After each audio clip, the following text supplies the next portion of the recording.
नमस्कार शेतकरी बांधवांनो आणि शेतकरी मित्रांनो, आपलं या चॅनलमध्ये मनपूर्वक स्वागत आहे.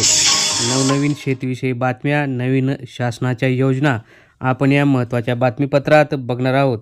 या महत्त्वाच्या बातमीपत्रास आपण सुरुवात करूया. प्रखर उन्हात तग धरणारी तुरीची जात विकसित. इक्रिसॅटचे संशोधन, जलदगती पैदास तंत्रज्ञानाचा वापर.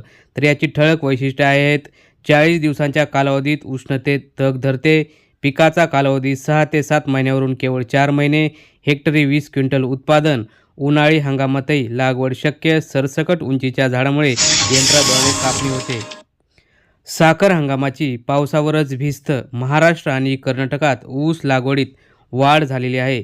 तर 2024-25च्या तुलनेत 25-26, 24-25 पेक्षा 40 ते 50 लाख टनांनी चांगला हंगाम असण्याची शक्यता. भारत अमेरिका व्यापारात शेतकरी हिताला प्राधान्य. केंद्रीय कृषी मंत्री शिवराजसिंह चौहान यांची ग्वाही. तर अमेरिकेला हवी भारतीय बाजारपेठ, त्यामुळे शेतकऱ्यांनी जास्तीत जास्त उत्पादन घ्यावे.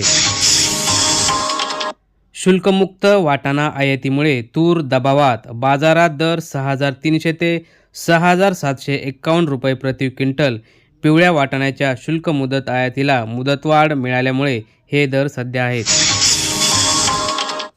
हरभरा 5,500 रुपये, सोयाबीन 4,250 रुपये क्विंटल. स्थानिक कृषी उत्पन्न बाजार समितीत गेल्या काही दिवसांपासून शेतीमालाची आवक व दरांमध्ये स्थिरता दिसून येत असल्याचं लक्षात आलं आहे. लोकसभा उपाध्यक्षपदासाठी निवडणूक घ्या, खरगे यांची मागणी. काँग्रेस अध्यक्ष आणि राज्यसभेतील विरोधी पक्षनेते मल्लिकार्जुन खरगे यांनी पंतप्रधान नरेंद्र मोदी यांना एक पत्र लिहून ही महत्त्वाची मागणी केली आहे. फणसाला प्रतिनग 400 रुपयापर्यंत दर. दरात झाली सुधारणा. वटपौर्णिमेनिमित्त अनेक ठिकाणी मागणी वाढली. तर सिंधुदुर्ग जिल्ह्यातील वैभववाडी बाजारपेठेत फणसाच्या गरांची विक्री विक्रमी झाली आहे. मध्य प्रदेशचा मूग खरेदीस नकार. विषयुक्त झाल्याचे दिले कारण. शेतकरी झाले आक्रमक. दर आले 5,500 रुपयांवर. मूग पीक काढण्याच्या अवस्थेत आले असताना त्यावर तणनाशक फवारणी केल्याचं शेतकऱ्यांचं म्हणणं आहे. यांत्रिकीकरण अनुदान ढिसाळपणामुळे रखडले. वर्षभर लॉटरी काढण्यास टाळाटाळ केल्याचे स्पष्ट. त्यामुळे अनेक ठिकाणी शेतकऱ्यांना याच्या संकटाचा सामना करावा लागत आहे. तर शेतकरी बांधवांनो आणि मित्रांनो, ह्या होत्या आजच्या महत्त्वाच्या शेतीविषयक बातम्या.